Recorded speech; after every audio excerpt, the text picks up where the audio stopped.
ԱՄՆ նախագահ Դոնալդ Թրամփը հայտարարել է Չինաստանից ներկրվող ապրանքների նկատմամբ 104% մաքսատուրքի սահմանման մասին։ Սա մաքսային քաղաքականության պատմության մեջ աննախադեպ բարձր ցուցանիշ է։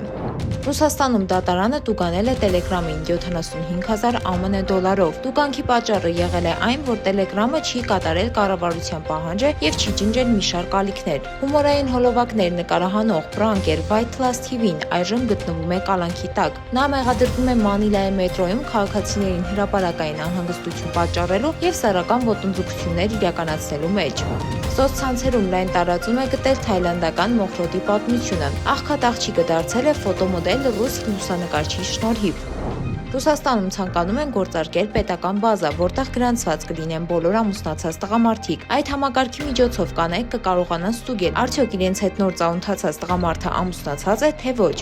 Իրիկուտսկի սննդի արդյունաբերության քոլեջում կանանց զուգարանների խցիկների վրա տեղադրվել են թափանցիկ պատուհաններ, ծխելու դեմ պայքարելու նպատակով։ Շվեդ երաժիշտ Մաթիաս Կրանցը ստեղծել է յուրահատուկ երաժշտական գործիք պտտվող կիթառ թավջութակ։ Գայերի խաղը ֆիլմի վեպի հեղինակ Ջորջ Մարտինը հանդիպել է ֆիլմի լյութովոլկի հետ, որը վերակենդանացվել էր Colossus Block Science ընկերության կողմից։